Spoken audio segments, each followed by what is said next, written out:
Well, thank you so much for joining us for Meet Me in the Penthouse. And today we want to talk about your morning routine and why this matters. And this is Molly speaking. And from personal experience, I am someone since graduate school that got up early. I was married young. I was 22 when I got married and still married to the love of my life. But I quickly realized if we were going to spend any time together and me studying all the time, I needed to get up early. So I have been an early riser, followed in the footsteps of my mother. It used to be 6 a.m. and then it moved to 5. And I thought, I am never going to get up with a number with a 4 in it. And now I with did. menopause, it's 3. For you, not for me. But yes, and then you get to go through this lovely shift. And Amy finds herself up at 3 a.m. Thank you, Jesus, that I can still sleep. But I think, I was always someone that immediately got up and worked out. That's just what successful people do. And I wanted to do what successful people did. So I got up early. I got up before it interfered with my family's plans. Yes. When I was training for that first marathon and my husband was traveling a ton, I did spend the night at my sister's so I could get up early. And really her ulterior motive was that I could watch her kids. And that's what we did. That's what successful people did. And thank God Amy was there to help out. And I think the biggest thing is the shift that especially we've had, really, you weren't, you stumbled upon it far sooner than I did, but really getting your mindset in place before anything else, honestly. Yes. And we saw it, like she mentioned, she says her mom. It is our mom. It is. She's not adopted. When you see us, you're like, yes, they do look like twins. We saw our mom get up and she always did it in reverse order. I have to say, when we were growing up, she got up at 4:30 and ran the miles and then tried to work in. And we always saw her doing her journaling and her mindsets. But we had no idea. And that was perfectly fine. And that was a great model for us. But truly what we have found in this later season of life, not later, for not later. We're going to be centurions. So yes, so we're midlife. In this midlife is that to calm our nervous system and to truly get into the right mindset. And as we call it, the penthouse, right? Yeah. The penthouse frequency, you have to start with your doing that inner work and doing the quiet mindset work prior to running the 15 miles and the Pilates and all of the Orange Theory, all of the things that we do. Mm-hmm. Yes. And I think, and again, it's not good or bad. So I think don't come from a place of judgment of, how am I going to fit it in? And I always picture 30-year-old me, what would I have said then when I had to be in the clinic at 7 a.m. to treat patients? Would I have been able to do this all because I was already getting up at 4:30? But I think now knowing what I know, it truly is the most important time of your day. And like Amy said, we did see our mom. And in fact, I remember we were in the Chicago airport and she lost her gratitude journal and how devastating that was. And this is probably 25, 30. Late 80s. Late 80s. Yes, late 80s. I mean, a long, long time ago. So she was doing this, like Amy said, long before we even knew what she was doing. But I love getting up in a much calmer way. Amy and I have the ability, she gets up without an alarm. I still need an alarm. I always have. But we are both upright, and we say that. We are both upright within 0.29 seconds. We really are. We are not snoozers. We are not lay in bed people. We are not, again, not that there's anything wrong with that. Now, keep in mind, we were raised by a woman who napping was lazy. So we do not nap well. We do not sleep well. No, but we're like upright, ready to go and ready to get on with our day. So this is definitely a new shift. We call it our miracle morning. We do teach this. When you're listening to this, we teach this for free every Wednesday morning at 5:30 a.m. Central Standard Time. Now, that being said, we do have people on Pacific Time. Yes, at 3:30 in the morning. We do have people Mountain Standard Time that hop on. We have East Coast Time that's like, whoop, they're sleeping in. They're joining us at 6:30. But there's definitely, I want to say a ritual versus a routine. A routine sounds so rehearsed and I don't know, Yes. And it's definitely just that heart led, right? When Molly and I both get up, we both say, because we learned this from our mom and dad, how can we bless? Who can we bless today? Use me today. We both believe in God. So we say, God, use me today. And so that is what we do prior to hopping on our Zoom call, where we've had for a long time, we had 90 to 100 people on that morning call. Everybody starting in that same just that peaceful. It was dark out. They didn't have all their lights on. Some didn't have their cameras on, but it was that reset of that nervous system instead of just getting right out the door. So I am going to say, I'm going to start at the very beginning, because I do have a new ritual, and Amy didn't realize she, of course, owned it, but she doesn't need an alarm clock. So if you're like me and you need an alarm clock, that little, I got even the Amazon dupe, but the Nest, where it's just soft light. So this morning at 5 a.m. Oh, I have that. I just don't use it. I know you don't use it. I didn't buy the dupe, though. I bought the real deal, because I buy the real deal. Yeah, she bought the real deal and then doesn't even use it. Didn't even know she had it till I'm like, you got to see this thing that I got, because I didn't like the Nest. It's quite ugly. But I love the dupe that I got, because it's very attractive. But it's like the light is shining on your face at 5 a.m. It's just such a lovely way to wake up, versus even if you have a babbling brook or birds tweeting or whatever, just that light shining is just a great way to set the tone for the day. And here's the cool thing about this really awesome alarm clock is you turn the light off because you're like, oh, there's just this soft light. It's shining in. You think you're on a beach somewhere. You think it's somewhere magical. And so you just tap it and it goes away. And then in 9 minutes, the babbling brook, the birds, the ocean waves, whatever sound you choose, then wakes you up. Snooze is 9 minutes, and then you get a babbling brook. I wouldn't even say a snooze. Sometimes you're just awake with the soft light. Oh, that's nice. But if you choose to tap the light in your drowsy state, you're being awakened. And I know I just said I don't ever hit snooze on alarm clock because I hate that. Like my husband will do it. I don't know how she knows times this over. So once or twice it has happened where it gets to that little babbling brook or whatever sound you pick. But I'm just saying, for the sake of all of you that get up with an alarm clock, definitely I recommend this way of waking up. It's so, so lovely. And then just sitting there for a minute or however long. If you lay there, you may just fall right back asleep. So just prop yourself up. We call it a sitting space, just a sitting space. You don't want to turn on any bright lights when you get up first thing in the morning. This is so important. Don't turn on any bright lights. Just sit in the space and hold space there for a minute, for however long, and just think about all the downloads that are coming in and what's on your mind today. What are you thinking about? What's going through your head? Say set the intention. Like, what do you want what do you want your day, like visualize your day as it miraculously unfolds and all of the miracles that you're going to do. Yeah. So we just call it a sitting space. And that's really powerful, just to start your day that way. And then we, as a community, one thing that we do now, if you're alone, this is a lovely way, when you're done with that, like setting the intention for a minute or two, or however long it takes you.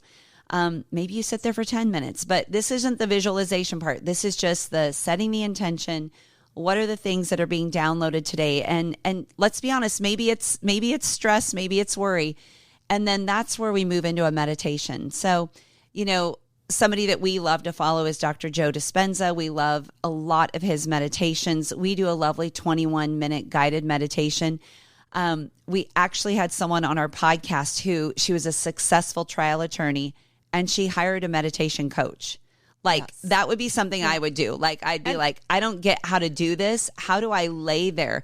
I'm always somebody that bolted out of yoga. I never stayed for Shavasana. I was like, why do I need to lay there? What is this all about? And again, I think that's what high achieving women who, most of you who are listening to this that's what we're just wired to do, right? We don't have time to sit and sit in quiet and notice your breath. Mm-hmm. That is so foreign to us because we were raised to get up and grind and hustle and then fall back into bed at night and see how much or little sleep you can get because busyness is a badge of honor. And so, honoring your body in the morning by doing this. And I will tell you, I love now that it is so common to hear men and women, very successful men and women, talk about breath work, talk about their miracle morning routine, and hiring the breath work coach, and getting quiet, and how it is hard for someone who's wired to go. That it was really, really hard for me to sit and not focus on, my day, or what wasn't going wrong, or what happened, or what call I didn't make, or what I said that maybe didn't come out the way I wanted it to, whatever, right? That the replaying of the previous day or whatnot. It is really challenging to really focus on nothing but your breath. But it is so impactful. It is. And there's so many great guided meditations out there. We are not like meditation experts, but I would say really, really successful people do meditate. So if you're blessed and you have a meditation room, lovely. I love that. I love that for you. But you can meditate anywhere, and it's just slowing down. It could be guided. It could absolutely be just you listening. We love to listen to frequency.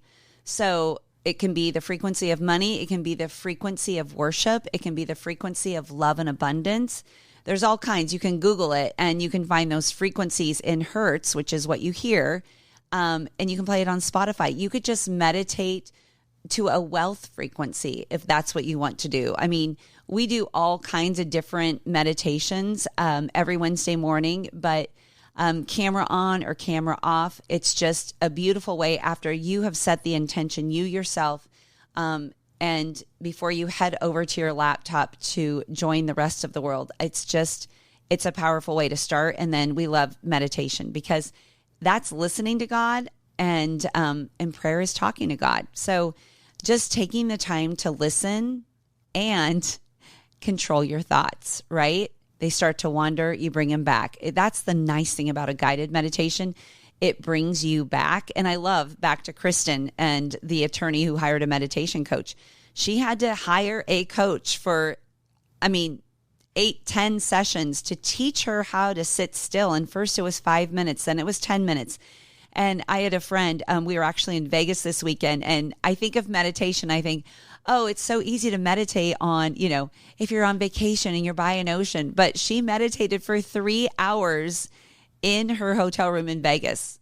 I'm like, that is impressive. Like that in a city that to me doesn't feel very grounded and pretty chaotic and 24/7 movement. I'm like, that's my goal. Like, I want to be able to meditate for that kind of length. And so start where you can start. But again, we love starting with some type of guided meditation, 10 minutes, 20 minutes. And that's really how we start our day. And then we move on to gratitude. Gratitude puts us in the penthouse frequency, right? Gratitude is the highest form of energy. It is. Molly and I get told all the time that we have really, really great energy. Our parents do too, as we mentioned. But it's because we wake up and we live in gratitude every single day for the smallest things. And that is reflected on the relationships we have, on the success that we've had in business, on just who we stumble upon when we travel. We love to travel because we meet so many people, because we're in the penthouse frequency, because every time I get on an airplane or travel, I always am saying in the background of my mind, I am so grateful. I'm so grateful I get to travel. I'm so grateful I get to meet people. That is like what is constantly playing. Even now, I'm like, I'm so grateful that we're at Hurrdat. I'm so grateful. So we start with gratitude. We guide our participants to write down in their journal what they're grateful for, the biggest and the small. We also have them write down the 3 people that they're praying for. So after the guided meditation, we work through gratitude for about 7 to 8 minutes. Mm-hmm. And then we have just a small little download to share on just some advice on what for them to kind of set their intention for the day. And this is what downloaded to us. Today we talked about just being the light for others, and knowing that people need to be seen and heard. And so Molly always says, head up, heart out. So making sure that you meet people eye to eye and say good morning to them. It's amazing how many people don't. Well, because we all look at our phones so much, and that's something that a friend taught me. Head up, heart open. It's like, oh my gosh, that would be like when you look up, especially on college campuses, you're like, oh my gosh, everybody's shuffling around looking at their phones. Like, eyes up, heart open. Eyes up, heart open. That means you're not looking down at your phone. But back to gratitude. And this is something for those of us that definitely work heavy in our masculine, and this is for another podcast for sure, but gratitude opens you up to receive. And that's exactly what Amy was saying, is when you live in that frequency of abundance, of grateful for, first we always say, start with the smallest thing, even if it's the pencil you're writing with. Like, if you were homeless, like, what would that thing that is you are so appreciative of? And I think how often I take for granted even the vehicle I drive, right? And I'm like, this morning, I was like, I am so grateful that I always have a car that runs. I am so grateful that I went through everything in my car, and just the overwhelming gratitude that you have at that. And like Amy said, that puts you in penthouse frequency. And it's not like you're doing gratitude to get in the penthouse, but when you live in that way, it just becomes second nature. It's in your wheelhouse. So when people say everything you do turns to gold, or you girls are always so lucky, I'm like, luck has nothing to do with it at all. It's truly what I'm envisioning all the time, how grateful I am. And so we love to really think about the 3 people you're praying for, and writing gratitude big and small. And here's the other thing with gratitude that I love that we do is we want you to talk about some things yesterday, specific things, but then grateful for the things that are coming. And I love that, because I'm going to be honest, I said 1 million downloads and that we would be picked up by a podcasting studio. I said that for 18 months before we ever. You manifested it? Ever. Yes. I mean, absolutely. And so that came during my gratitude practice. I didn't know how to measure 1 million downloads. I still don't know. I didn't know how we were going to be found or picked up or, anything like that. And so that you guys, this is proof. Her dad found us. I mean, we're so grateful. And that came because I was already having gratitude, living in the feeling of gratitude. Of the wish fulfilled. Exactly. Yeah. Like knowing, and if somebody would have been logical and said, well, how do you know you're going to have 1 million? I don't know. I mean, I don't even know how to measure that. We do in our minds. We do. But I keep writing it every morning. We will. Something else that we do, that Amy and I do also, we have adult kids. And so I always say, like, Sophie is thriving in her career, surrounded by, I picture this, like surrounded by a community, living in a community in a city she adores, surrounded by a community of people that just are exceptional and thriving and growing. And so when you write about that, with your kids or with your spouse, I write about that, and Amy does this with her spouse. And I love this too, of, what do you always say? It's just so cute. I don't know. About Bill. You say it all the time. That he's the kindest human being I know. Yeah. Oh, but also you say something like, it's just so sweet. Like how madly in love. I am madly in love with my life. Yes. I am madly in love with my life and my husband. Yeah. And when you speak that, no wonder you find yourself madly in love with your spouse in your life. And so I love that gratitude, just to really hone in on that, like grateful for the little things, grateful for the small things, grateful for the specific things that happened yesterday, but then grateful for the things that are coming. Because the way you vibrate is going to attract, put you in that frequency, and then frequency determines what you attract. And so, yes, do we attract great things? Yes, but it's because we're already grateful before it's even done. Well, and to be clear, we do there's a lot before I walked in here, I had a couple of really hard things happen, and I switched them to gratitude. So it's not like things don't happen. They just don't knock me off my course. They don't set me back. They don't cause me, probably the biggest thing is they don't cause an internal like gut stomach punch ache, or for anxiety, as some people may experience it. When you live in gratitude, of course challenges are going to happen. Of course, they just don't knock you off course. They don't cause you to have a panic attack. They don't cause you to have to take some medication or whatnot. It allows you to say, well, shoot, that's really disappointing. But here's what I have going on. That's really disappointing. And so that's the biggest thing I think with gratitude, and even with the Penthouse mindset. Of course, people, you have setbacks, you have challenges. There are things that can knock you off. There's things that wake me up at 3 a.m, but I put it in a meditation, a gratitude meditation, and I'm back to sleep in about 3 minutes. Or else I get up and start journaling about it, as the case is during menopause. Or sometimes texting her sister. And I'm like, what are you doing? Now that I know you can schedule texts, I stop text. I can schedule my texts when I'm up at 3 and not wake up everybody.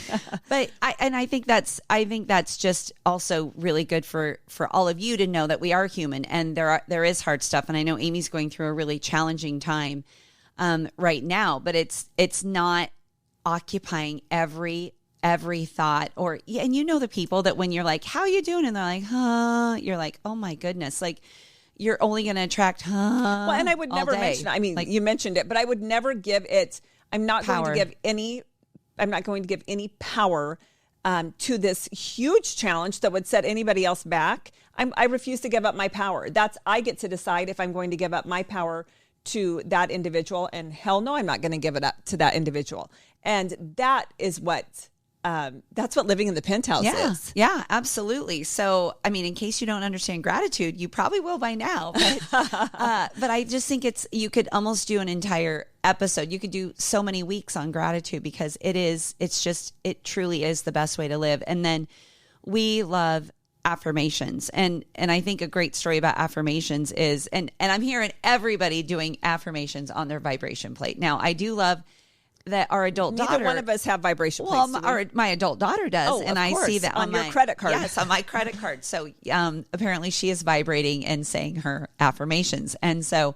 But I learned that this weekend is what a lot of women are doing, is saying their affirmations while vibrating. So we don't do a vibration plate in our Miracle Morning. You're welcome to, I guess. You could absolutely add that in. We are all about trends, and so we will be hopping on that trend here. But I think the most powerful things about affirmations is they need to be yours. So I am, whatever follows I am, is truth. And think about that. Like, anytime you're like, I am such a loser, Amy and I really, really are aware of those thoughts, those obtrusive thoughts that it's like, no, why would I, a perfect one is, I am sick. I am so sick. And I know even my husband laughs at this, but people even that are like, oh, I don't want to get sick.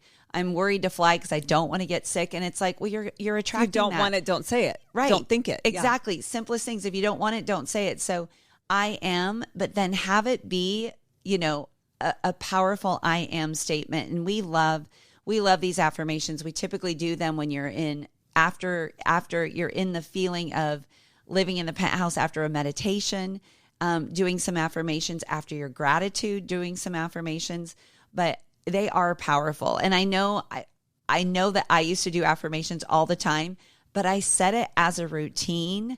I didn't do it as a ritual. I didn't do it as things that were so important to me. They were ones I read about in a book. And so I copied them. I was like, oh yeah, that's good. That's good. Yeah, I am. But make them yours. And I know there's some great affirmations out there. Our friend, you probably can tell the story of what happened this weekend. And I love this. Oh, that was the elevator. As we were in Las Vegas, and with a group of women that we are in business with, and the door opened, the elevator was full, and one of our very favorite people she was behind the door, right, hopping into the elevator, and she's like, oh my gosh, Amy and Molly, you're exactly who I needed to see. She had woken up at 3:00 in the morning with not enoughness. My hair, I'm not enough. I shouldn't be walking across the stage. I didn't pay someone to do my hair. My outfit's not good enough. Not enough. She said she put a meditation in that we had sent, we had done on one of our Miracle Mornings, but she was still defeated, and that self-talk was still playing in the back of her mind as she was hopping on the elevator. And when she saw us and we were like, Laura, oh my gosh, good morning. She's like, you're exactly who I needed to see. So again, your frequency, your energy, the penthouse. Yes. I mean, we were tired because we'd been traveling all day, and trust me, there's a lot of gorgeous women there, and there could have been some not enoughness, but I always tell myself, like, I'm madly in love with myself finally at 53. Yes. I mean, that took a lot. So those a powerful I am statement right there, friends. Yes, I'm madly in love with myself. I'm madly in love with my life. And that is powerful Yes. to be able to say to yourself. And that's what I say when I'm walking down in a small, my outfit's not good enough or my hair's not styled enough, is I am madly in love with my life. I am so grateful. And I am literally looking at you laughing because I'm like, oh my Lord, I borrow half your clothes and your hair is always perfect. But for blowouts twice a week. Yes, she doesn't do her own hair. But I love that. I am madly in love with my life. I am madly in love with who I am. Like, dang, if that's not powerful, like, who's not ready then to go get their workout on? And so this morning we did something a little different and we read, it was really powerful. I promised myself. Yes. It was, I promised myself. I promised myself to be kind to myself, to be kind to others, to notice others. We should attach that in the show notes, actually. Oh, yes. It's so It powerful. is so powerful. It is I so promised good. myself. And I had so many people tag us on social media saying, thank you for that. We often do something to our coaching, our Sisters Next Door coaching. We have a self-confidence formula and we say that over and over, or we repeat it aloud as a group. And then, like Amy said, we have a little teaching moment. But if you were at home, you might read from something. I'm really loving The Pivot Year by Brianna Wiest. That's great. It's just a short thing. Maybe this is where you do a devotion. Maybe this is where you do some prayer, some time in prayer. And then as a group, we always wrap up with just a song that is about receiving and is about like your higher self and your most complete version. So it's a 45-minute. I'm saying a lot. So Dylan, hopefully our mother would be horrified. Teacher. Oh my goodness! As a speech teacher, she would be like, "What's with all the ums?" But I mean, we can leave them in too. But it's authentic. Authenticity. It is authentic. But 45 minutes, the old me, the grind and hustle and, work until you're exhausted. You would have been I would have been like, this is a waste of time. I could have run 8 miles in 45 minutes. I mean, I'm not getting anything out of this. Oh my gosh. Like you're like looking for the result immediately. I'm not getting any faster, not running. So, but I would say that this is the most powerful way to start your day. And if you have to condense that, like, there are some mornings where I get up at Wednesday as a group, 45 minutes. Sometimes I do spend an hour. I'm thinking of my 30-year-old, our 30-year-old listeners, our 20-year-old listeners, maybe someone that does have, 4 kids, their husband's deployed and they've got to go off and teach school. Then maybe it's 5 minutes. Maybe it's just 5 minutes, broken up into little sections of just 2 minutes of visualizing what you absolutely want, getting that feeling, and then 3 minutes of gratitude or whatever. But even 5 minutes. Starting small. If that's all you have. To you young moms out there, the biggest thing I would say is wake up before your kids. It's so important to invest in you.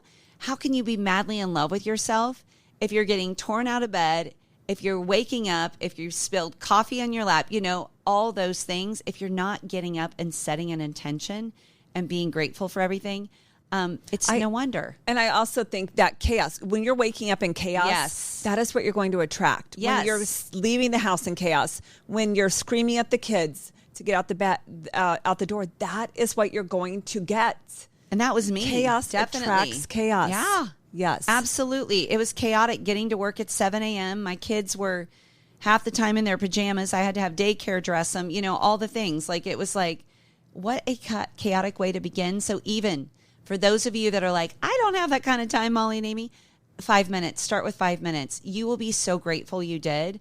And I think the biggest thing is we have a knowing journal that's coming out, and it is so incredible. In fact, when you're listening to this, it's probably already launched, but it is a guided journal that takes you through your goals, your intention. You're going to journal your gratitude. It is a reminder that you already know. You have an intuition. It is intuition. It is. I'm thinking of college tuition for my son. I only have 1 more month. Praise God. Woo. Almost at the end. 10 years of college tuition. Anyway, your intuition, you already know. So our journal is reminding you what you already know. that you have that inner knowing, and you need to use your voice and trust your intuition. Well, thanks, everybody.